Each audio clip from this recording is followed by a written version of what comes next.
So let's talk a little bit about CBD. How does it work? And let's talk a little bit about the ECS system in our bodies.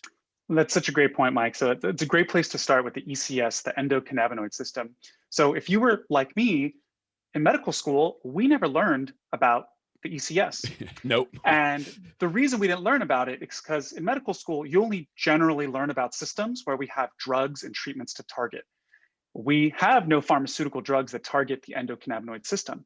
Cannabis and cannabinoids target it, but they're not really approved real much as pharmaceutical drugs. Gotcha. So if you look at the name of endocannabinoid, endo meaning internal, cannabinoid meaning cannabis-like. So it's our kind of internal system of cannabis-like molecules and receptors in our body. And we didn't discover this till about 25 years ago.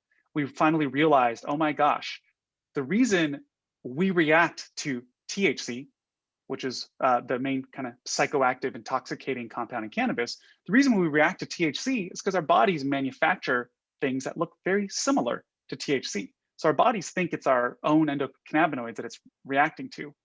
And one more thing, interesting thing about the endocannabinoid, it's not just humans. It's humans, dogs, cats, fish, birds, reptiles. It's a very preserved system that evolved several hundred million years ago. So it's kind of a fundamental part of physiology of higher order life. And it's distributed throughout your body. It's everywhere. Yeah, it's funny because you're right. We never talked about that. And of course, what we knew, at least when I was going through school, even high school for that matter, it was like marijuana, right? It was like, and you think about drug cartels and all that other stuff and it had a dirty sort of connotation to it. But yeah, we never touched about on the EC. And it wasn't until several years ago where I learned more about the ECS system. I'm like, wait a minute, man, we're missing the boat on a lot of this. So I think important thing for people to recognize, and this, we're going to go basics here because I think it's important. THC and CBD are different entities. Is that fair to say? Yeah, so these are both cannabinoids. Cannabinoids are compounds that they only exist in nature in the cannabis plant. So THC and CBD, they're cannabinoids. There's actually another 100 cannabinoids in the cannabis plant. We have no idea what they do. We barely understand THC. Right, exactly. So there's all these other cannabinoids. We have no clue what they do, but they only pop up in cannabis. Excellent. So when you so for those of you out there, when you're thinking, okay, they're talking about marijuana, no, we're talking about a cannabis plant, which has different types of cannabinoids, I guess we could say. And we can say that the part that a lot of people think of that gets you high or gives you that euphoria or whatever you want to say is the THC. That is the molecule that creates that euphoria. CBD in and of itself doesn't do that. It does a lot of the things that we're now going to lead into and some of the benefits of this. So let's talk about let's go, now that we've separated those things, how does CBD work? Sure. And actually, before I jump into CBD, THC is responsible for the intoxicating effects of cannabis. It is responsible for the effects of cannabis where for some folks it can become dependent. But THC also has some really interesting medical properties that we can loop back on. Absolutely. But diving into CBD, so you're correct. It's non-intoxicating.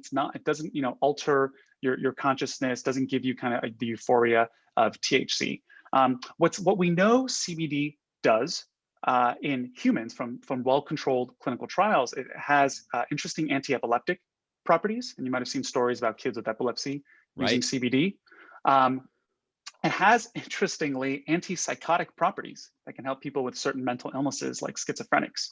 CBD also appears to possess anti-addictive properties. They've done human trials on people who are addicted to, say, certain opioids. They have less cravings when they use CBD. And then things like helping reduce anxiety as well. So that's kind of what we know from human studies, of which there are not a lot, Mike. Right, going back to what you were saying, exactly. Correct, it's so difficult to research. Now, going down a level to what we see in animal studies, even more interesting things pop up. So you're seeing lots of anti-inflammatory effects, lots of antioxidant effects, interesting, anti-tumor effects, neuroprotective effects, anti-pain effects, although that's never been studied in humans.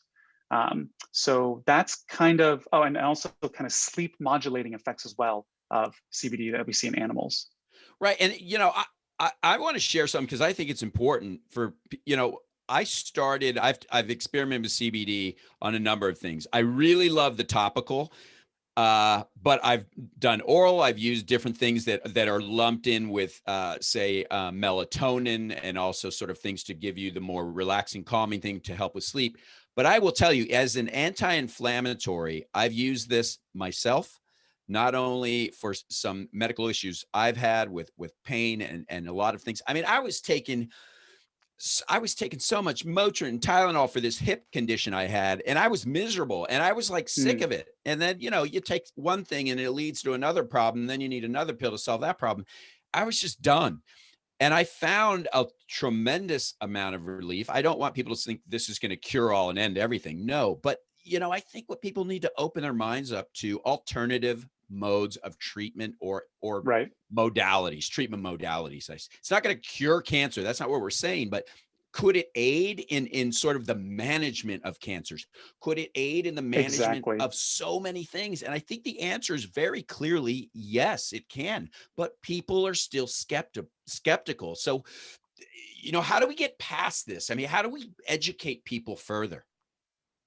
It's a great point, Mike. And I think the reason there's some skepticism around CBD is, well, number one, the skepticism and sometimes is warranted in that we don't have lots of good human clinical trials. And it's because academia is super slow, this research is expensive, and most of the time it's still impossible right now to do research on CBD. Um, but you have tens of millions of Americans using it. And if you listen to their stories, it's pretty compelling, the benefits people are getting, especially for, very common conditions around pain and sleep Right. issues and anxiety that has gone through the roof Oh with my the God, pandemic. especially now. Exactly. Exactly.